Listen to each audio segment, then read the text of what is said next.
Hey everybody. In this lecture, we're going to continue thinking about political life in Denham. In the third chapter of Lockridge's book, the one on politics, he considers three different systems of government that might describe political life in Denham. Theocracy, democracy, and oligarchy. Denham is not a pure version of any of these systems of government, but shares certain characteristics, sort of a la carte style, with each of them.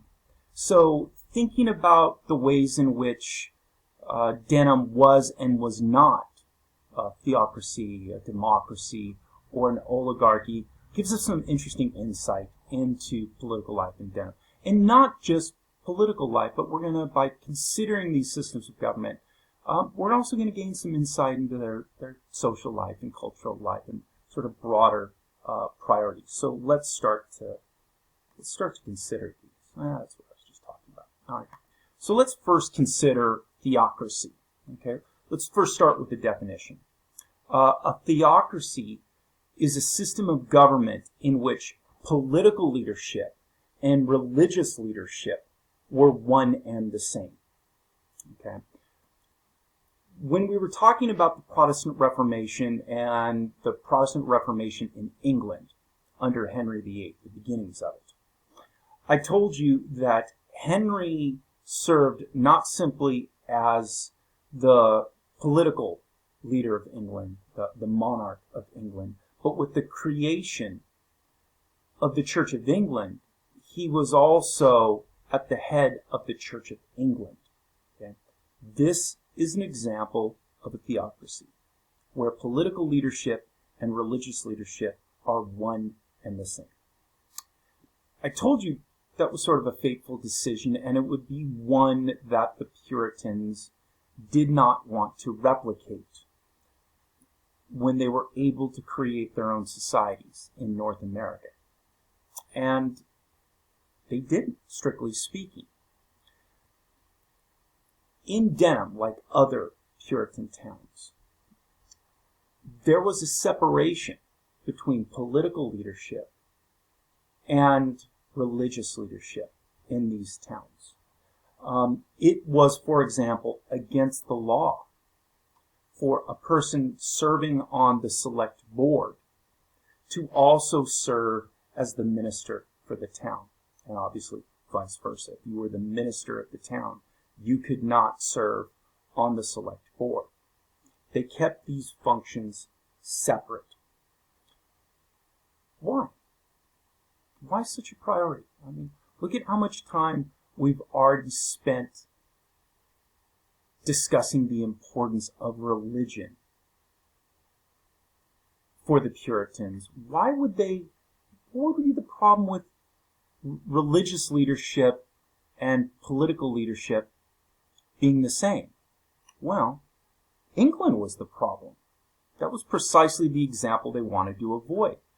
From the Puritan perspective, what happened in England is that Henry VIII and then later other monarchs of Great Britain would make compromised religious decisions precisely because they were also concerned with political considerations.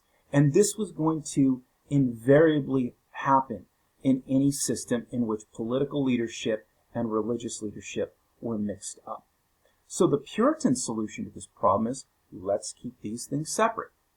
We will have religious leadership. In the case of a town like Denham, that would be the local minister for the church. And then, separate from that, we will have political leadership. In the beginning, as we talked about, it was the town meeting, and then within a few years, it became the Board of Select Men. They had different jobs. They had different responsibilities. One couldn't do the thing that the other did. And that allowed each to serve their roles without making compromise.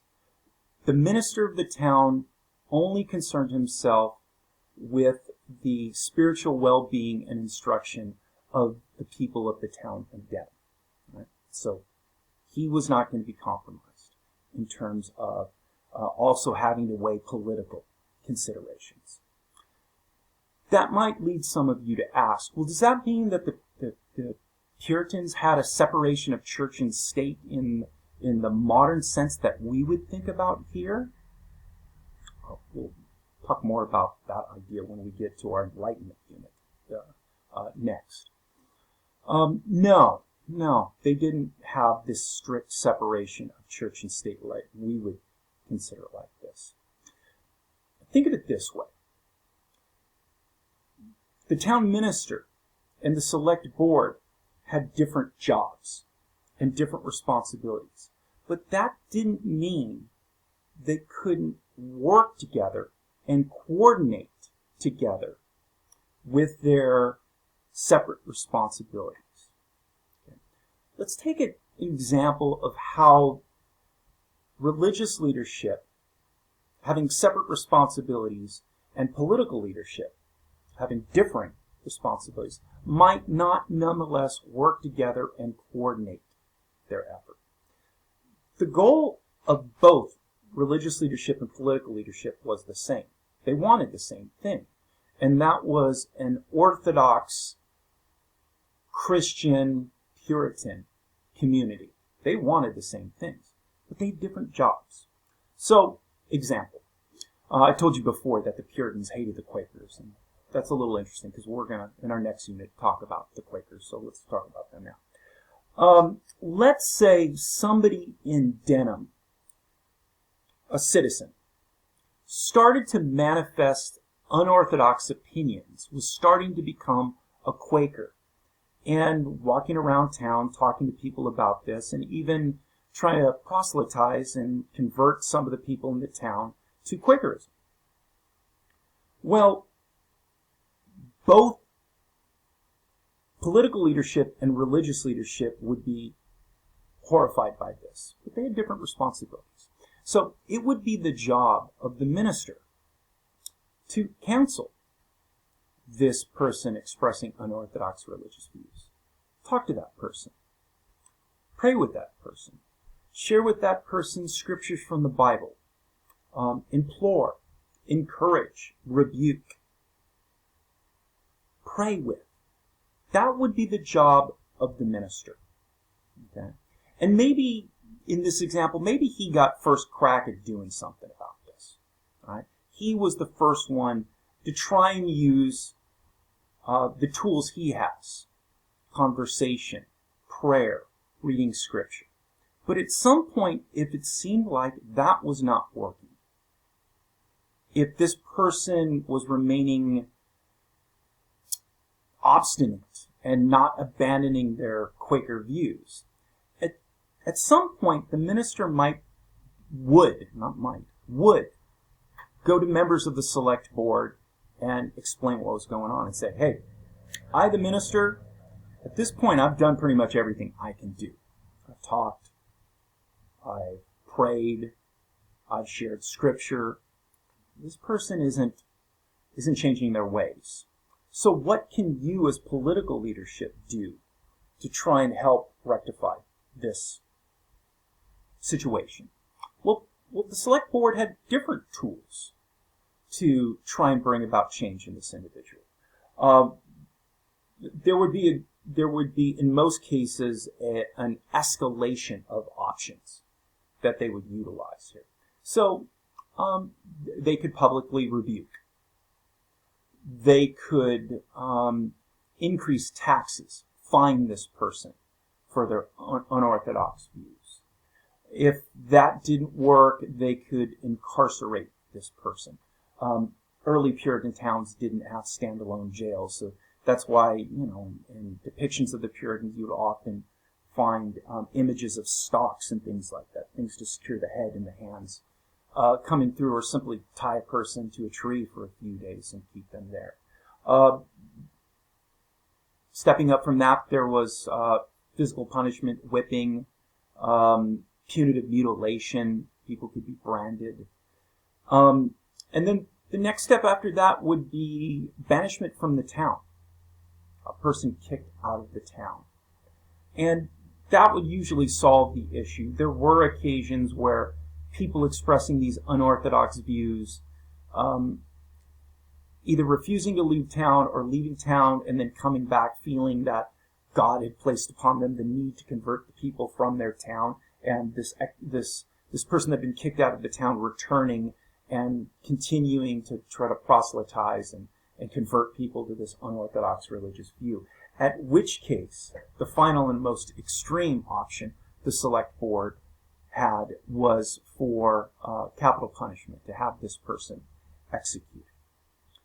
But you'll notice that these were different responsibilities. The town minister was not going to be the one to increase taxes or to banish a person from town.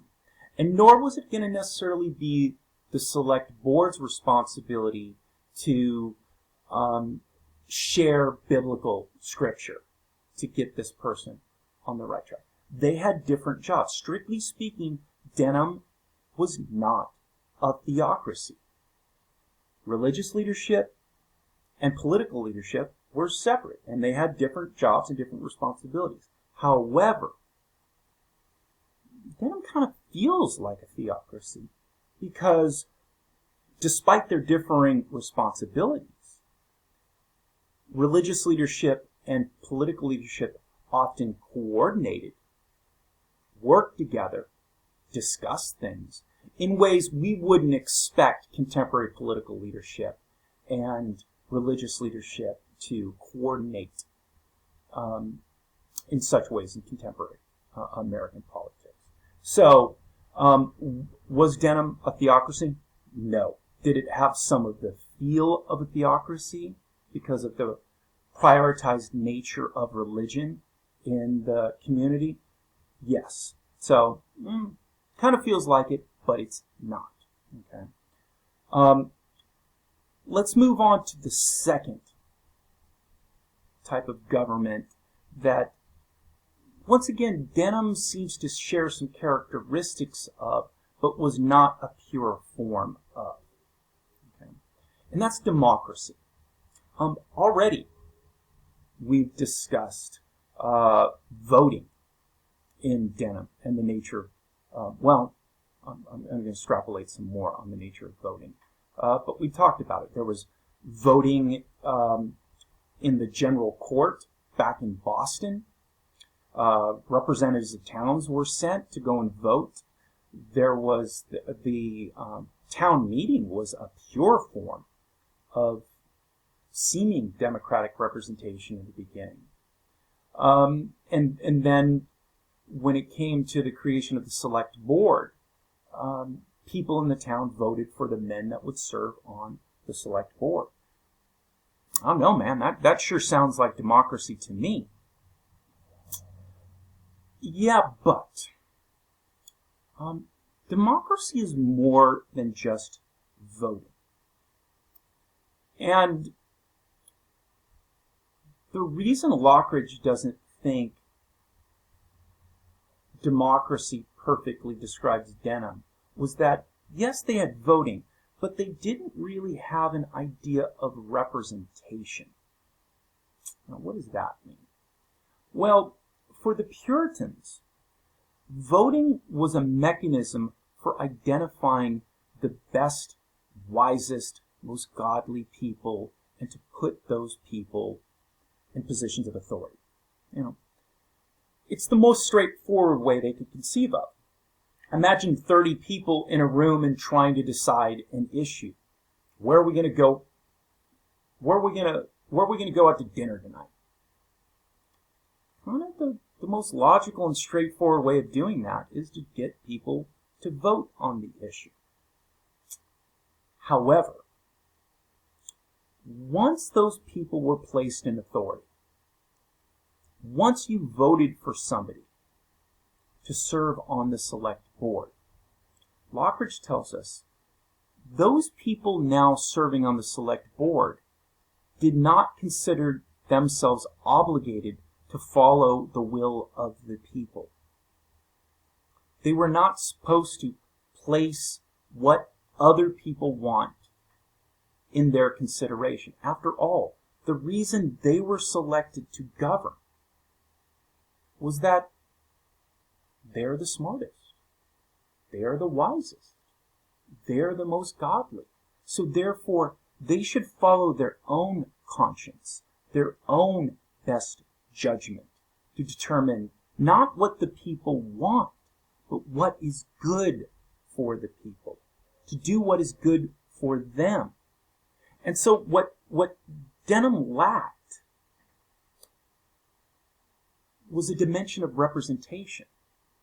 And this sense of voting to find the best people and then let them make decisions and govern would continue on into the early American Republic, which you have.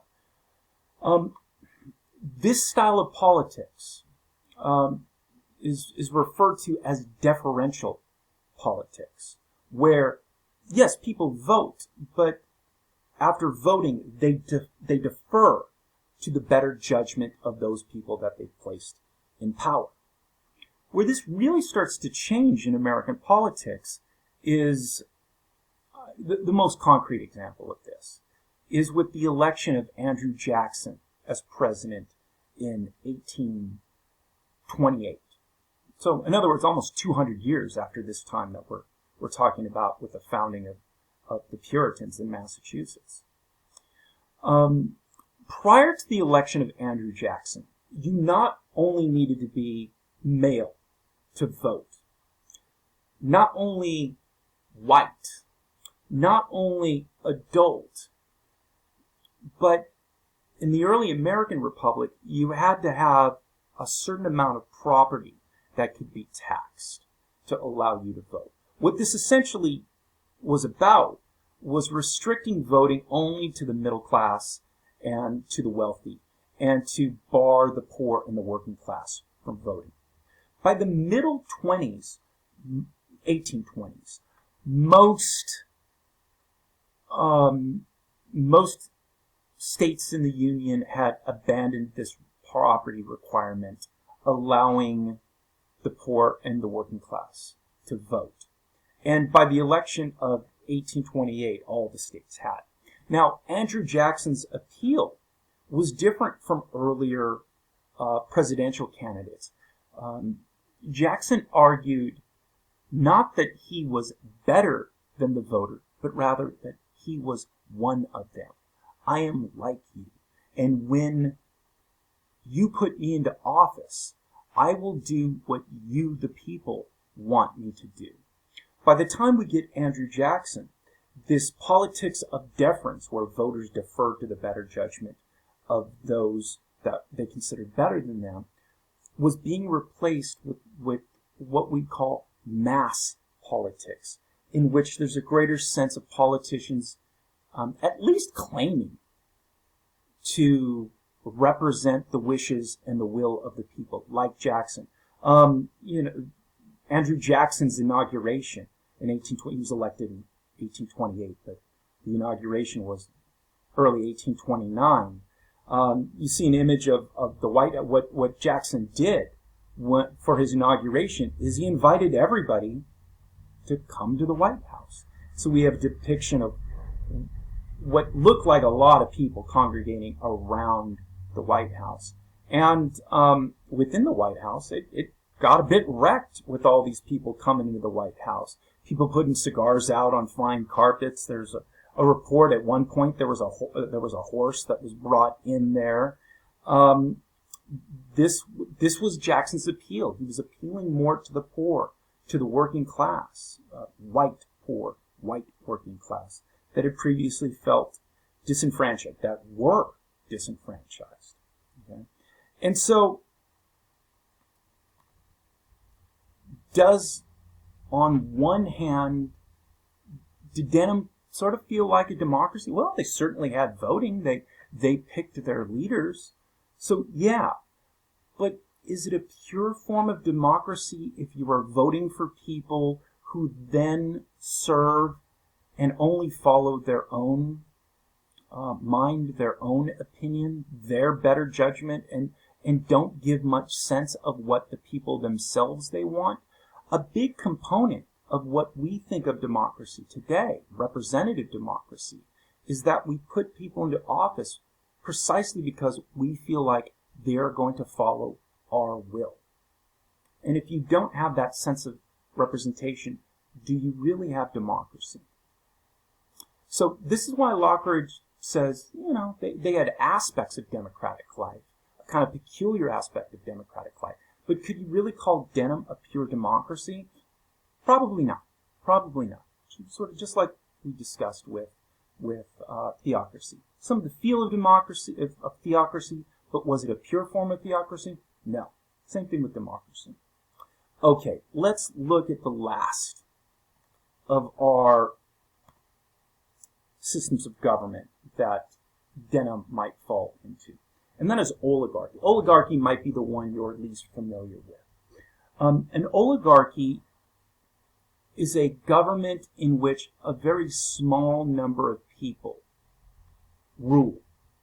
Okay. Couple examples of oligarchies from modern times. Think of a government in which civilian leadership is overthrown in a coup d'etat by the generals in the army. And the generals overthrow civilian leadership and come to rule the country. This would be an example of an oligarchy. A relatively small number of generals go on to rule the country. Okay.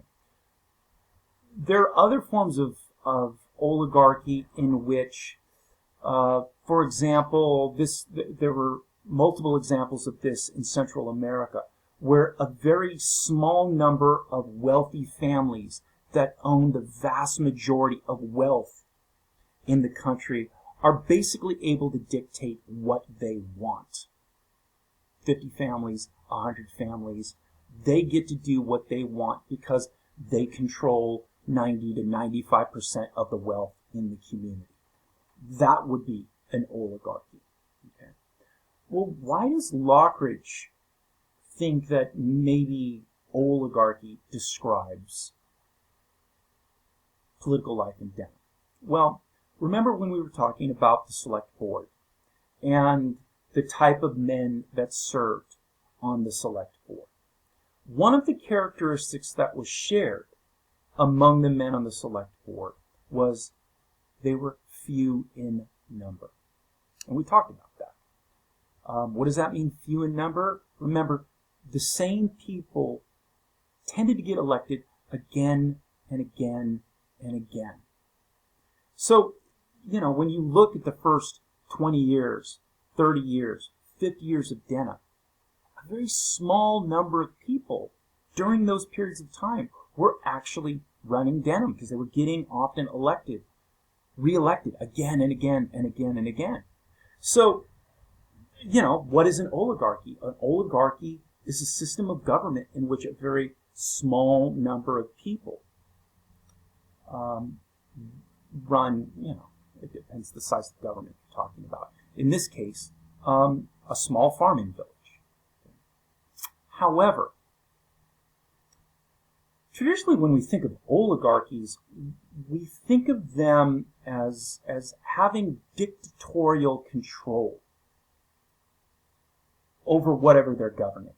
So because those generals control the military, it's very hard to get rid of them because of their use of military force in suppressing dissent against their rule. In a country in which 95% of the wealth is controlled by the 50 wealthiest families, it's hard to displace their influence because they control so much wealth in the country. When we think of oligarchy, we tend to think of it heavily entrenched and difficult to get rid of. Okay. But that wasn't the case in Denham, right? They held annual elections for the members of the select board. Any election, if they decided to replace all these dudes on the select board, they could do it. And I told you there's one example of this happening. They did it. There was also the backstop of the town meeting. that at any point the town meeting independently, even when there wasn't an election for the select board, could disband the select board. So did a relatively small number of people govern Denham through most of its history, at least the history that we're talking about? Yes. Were they deeply entrenched and couldn't be replaced? No. They could have quite easily been replaced whenever a majority of men in the town wanted to do it. But they chose not to. So, once again, does Denham have some of the characteristics of an oligarchy? Yeah. Would you call it a pure form of oligarchy in the traditional sense? No, probably not, because they could so easily be replaced at any time. Not a pure oligarchy. Right? And so, sort of wrap this little talk up, did Denham have characteristics of theocracy? Yeah. Did it have characteristics of democracy? Yes. Did it have characteristics of oligarchy? Yes. Was it a pure form of any of these? No. It's some kind of hybrid combination of each of these systems of government that the Puritans sort of picked parts of and utilized to fashion the type of government that they wanted. All right, that's enough for this talk. You guys take care, and I'll see you next time.